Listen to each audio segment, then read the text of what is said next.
Nature égale futur. L'énergie des abeilles. Une abeille butineuse qui sort de sa ruche remplit plusieurs fonctions pour sa colonie, mais aussi pour l'homme. Elle s'en va collecter d'une part le nectar de la fleur qui lui sert à fabriquer du miel et d'autre part du pollen qui va servir à nourrir les larves de la colonie. La capacité des abeilles à gérer leur énergie au cours de cette collecte constitue un modèle d'économie d'énergie unique dont on pourrait s'inspirer.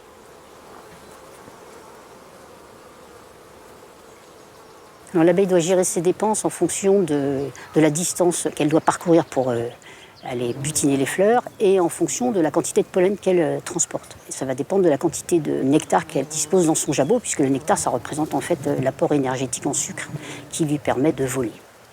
Quand l'abeille collecte le nectar, elle va avaler ce nectar et le stocker dans le jabot qui fait à peu près 40 mg de contenance. Pour qu'une abeille remplisse son jabot, il faut qu'elle butine de l'ordre de 1000 à 1500 fleurs. Donc les abeilles, pour rechercher du nectar, peuvent parcourir plusieurs kilomètres, entre 3 et 5 kilomètres. Une fleur va être reconnue par sa forme, sa couleur, son odeur. Et comme l'abeille a intérêt à limiter ses dépenses énergétiques, elle va se concentrer sur une certaine couleur, une certaine odeur, une certaine forme. Donc elle va systématiquement, dans la mesure du possible, aller butiner des fleurs d'une même espèce. Elles vont transporter le pollen d'une fleur à l'autre et de cette façon assurer la fécondation de ces fleurs. Le fait même de polliniser les champs, c'est aussi une intervention des abeilles sur la production agricole, puisque ensuite nous allons être consommateurs de ces produits issus des cultures.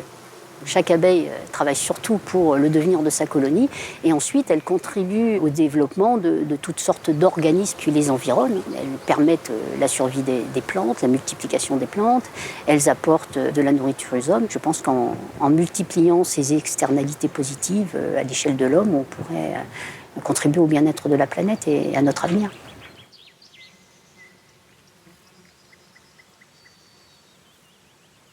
Je propose bien sûr de me caler sur le modèle des abeilles, puisque ça fonctionne, elles optimisent l'énergie. Donc moi je propose que, puisque nous consommons trop d'énergie, de mettre en place un modèle qui va mettre en mouvement l'économie d'énergie que nous ferons demain. Alors l'idée en effet, c'est que chaque individu puisse se constituer un stock d'énergie à partir d'un bilan énergétique et qu'il puisse la faire fructifier, comme le font exactement les abeilles lorsqu'elles pollinisent les arbres fruitiers. Ce capital est calculé tout simplement sur la base soit de changements d'usage et de comportement, soit parce qu'on a fait des investissements lorsqu'on a changé ses fenêtres, lorsqu'on a isolé son toit ou lorsqu'on a changé de mode de déplacement. Cette épargne d'énergie, passée, présente ou future, est déposée via Internet dans une banque de l'énergie où elle constitue un capital. L'ensemble des sociétaires de cette banque, des particuliers ou des entreprises, constitue le réseau Amélios, dont la première expérimentation a eu lieu à Senlis. Chaque sociétaire du réseau peut augmenter son capital énergie à partir des contributions qu'il a vis-à-vis d'autrui, comme emmener par exemple son voisin au marché, comme faire du covoiturage ou comme participer à une œuvre d'intérêt général.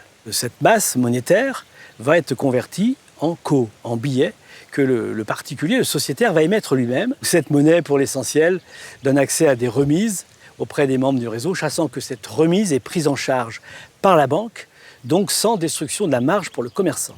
Pour démarrer la constitution du réseau Amélios, il s'agit de commencer par un commerçant qui peut parler avec son client. Le coiffeur propose à son client d'adhérer au réseau Amélios. Il s'engage à lui faire des remises de 10%. Mais le client peut aussi acheter du miel en dépôt chez le coiffeur grâce à Seco avec une réduction de 2 € sur le pot de miel. Du miel produit par un apiculteur, membre lui aussi d'Amélios. Le client va pouvoir bénéficier par ailleurs de remises aussi auprès d'autres commerçants, comme par exemple un paysagiste avec une remise sur des conseils, comme une production maraîchère, mais aussi peut-être d'avoir la 10e coupe gratuite. Lorsque le coiffeur fait des gains économiques, soit en conquête de clientèle parce que ses coûts marketing sont moins élevés, parce qu'il va faire des économies d'énergie, tout ça, ce sont des externalités positives pour le coiffeur. Ce modèle économique dit de pollinisation, basé sur le fonctionnement de sociétés d'insectes comme les abeilles, est un exemple d'application des nombreux modèles que propose la nature. L'homme, en s'en inspirant, peut remplacer les modèles existants qui ne répondent plus aux enjeux du développement durable.